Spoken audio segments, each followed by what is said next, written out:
Dragon ball series ने पिछले कुछ सालों में अपने ऑडियंस और फैन को बहुत सारे सुपर ह्यूमन फाइटर्स दिखाए हैं।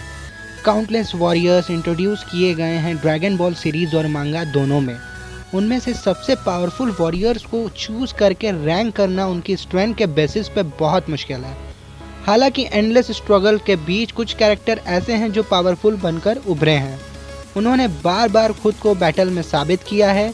जब भी प्लैनेट खतरे में होता है तो आपको पता है किन वॉरियर्स को बुलाना है। तो आज हम टॉप 10 वॉरियर्स को रैंक करेंगे उनकी स्ट्रेंथ के बेसिस पे। सो वीडियो शुरू करने से पहले चैनल को सब्सक्राइब कर दें और वीडियो को लाइक कर दें। नंबर 10, मास्टर रोशी।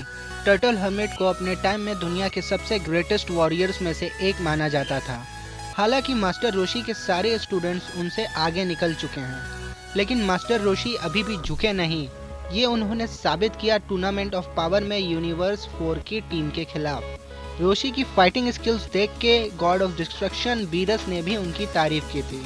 मास्टर रोशी की वीकनेस उनका स्टैमिना और ठरकीपना है। Number 9, Krillin. जो चीज़ क्रिलिन को सबसे अलग करती है वो है इंजीनियोटी। फॉर्मर मॉन्क एक पावरफुल मार्शल आर्टिस्ट के रूप में इवॉल्व हुआ है, स्पेशली बाय ह्यूमन स्टैंडर्ड्स। हालांकि अदर एनिमी फाइटर उसकी कम हाइट की वजह से उसको हल्के में लेते हैं, क्योंकि कोई भी छोटे गंजे आदमी से ज़्यादा उम्मीद नहीं करता है और इस चीज़ का एडवांटेज क्रिलिन को मिलता है और इस वजह से उसको कम समझने वाले फाइटर्स को क्रिलिन ने हराया भी है। क्रिलिन के केस में हम ये कह सकते हैं कि कभी कभी ज़्यादा चालाक वॉरियर ज़्यादा इफेक्टिव होता है और क्रिलिन ने ये साबित किया है टूर्नामेंट ऑफ पावर में अपनी चालाकी से वॉरियर्स को एलिमिनेट करके।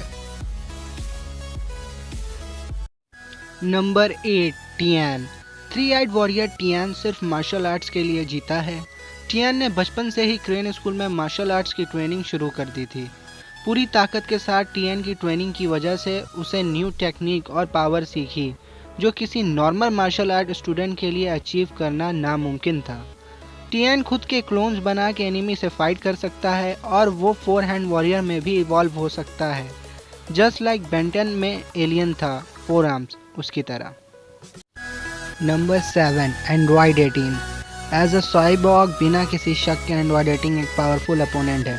उसने अपनी पावर सुपर सेयंस को ईजिली हरा के साबित भी की है। एंड्रॉयड 18 के पास अनलिमिटेड एनर्जी है, जिसकी वजह से वो कभी थकेगी नहीं और ये चीज़ एक वरदान है किसी भी फाइटर के लिए बैटलफील्ड में ना थकना। ये देखना आसान है कि कैसे उसने और एंड्रॉयड 17 ने एक अल्टरनेट टाइमलाइन में पूरी दुनिया पर कब्जा कर लिया था। Number 6, future Trunks. Older version of Bulma and Vegeta son को पता है कि किसी भी सिचुएशन को कैसे हैंडल करना है। वो हमेशा से करो या मरो वाली सिचुएशन में गोहान की सिखाई टेक्निक्स का इस्तेमाल करता है।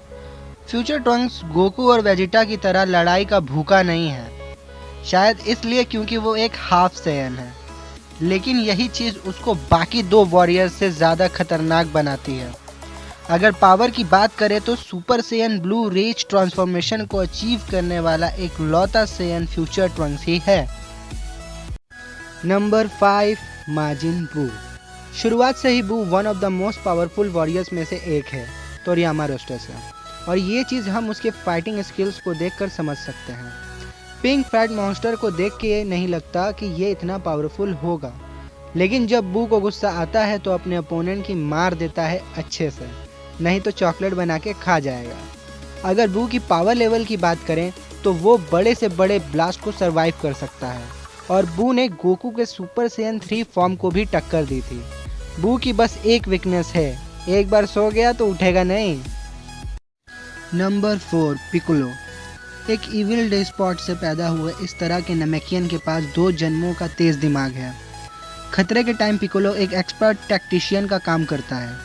दूसरे वॉरियर्स की तरह वो ज़्यादातर टाइम ट्रेनिंग करने में स्पेंड करता है। हालांकि कामी के साथ फ्यूज़ होने पे पिकोलो को ज़्यादा फ़ायदा नहीं हुआ, लेकिन तब भी फ्यूज़ होने से पिकोलो की ब्रेन और फिजिकल पावर बढ़ गई थी। अगर पावर की बात करें तो ड्रैगन बॉल सुपर में पिकोलो ने गोहान के सुपर सेयन 2 फॉर्म को टक्कर दी थी, या कह सकते हैं कि सुपर सेयन 2 फॉर्म से ताकतवर है अब पिकोलो। Number 3, Gohan. गोहान की टफनेस पिछले कुछ सालों में ऊपर नीचे होती रही है, लेकिन गोकू के बेटे के पास वो पोटेंशियल है जिससे कि वो अपने अंदर की ट्रेमेंडस स्ट्रेंथ को बाहर निकाल सकता है। सेल सागा में उसने सुपर सैयन 2 बन के दुनिया को बचाया और वो उस टाइम अर्थ का सबसे ताकतवर वॉरियर था। और सेम चीज़ उसने बू सागा में भी की, ओल्ड काई की हेल्प से। उसने अपने अंदर की हिडन एनर्जी को बाहर निकाला था। गोहान एक हाफ सैयन है, इसलिए उसका फाइटिंग में इंटरेस्ट नहीं है। ज़्यादातर वो टाइम स्पेंड करता है अपनी फैमिली के साथ और करियर पे फोकस करता है, और शायद इसी वजह से उसका पावर लेवल ऊपर नीचे होता रहता है। Number 2, Vegeta. Prince of all Saiyans हमेशा लोगों की उम्मीदों पे खड़ा उतरता है। वेजिटा हार्ड, स्किलफुल और डेंजरस है। वो अपने दुश्मनों को बुरी तरह धोता है और कभी भी गिव अप नहीं करता। गोकू से कंपटीशन की वजह से वो अपने अंदर के पोटेंशियल को बाहर निकालता है और पावर लेवल के मामले में वो गोकू को हमेशा टक्कर देता है। इसलिए हमारी लिस्ट में वेजिटा नंबर 2 पे है। Number 1, Goku. Predictable, yes. Untrue, no. Series का मेन हीरो गोकू एक मार्शल आर्ट्स प्रोडिजी है जिसके पास सेयन्स की नेचुरल स्ट्रेंथ के साथ साथ सालों का एक्सपीरियंस भी है बैटलफील्ड का। जब भी उसको लगता है कि उसकी पावर कम पड़ रही है, वो अपने आप को झोंक देता है अपने अंदर की हिडन पावर निकालने के लिए। गोकू हमेशा हर चैलेंज के लिए रेडी रहता है। अगर कोई भी दुश्मन बैटलफील्ड में अनडिफिटेड लग रहा हो तो अपना पैसा गोकू पे लगाएं। अपनी अनडिनाइनेबल स्किल और नेवर गिव अप एटीट्यूड की वजह से वो हारी हुई बाजी को भी जीत में बदल देगा।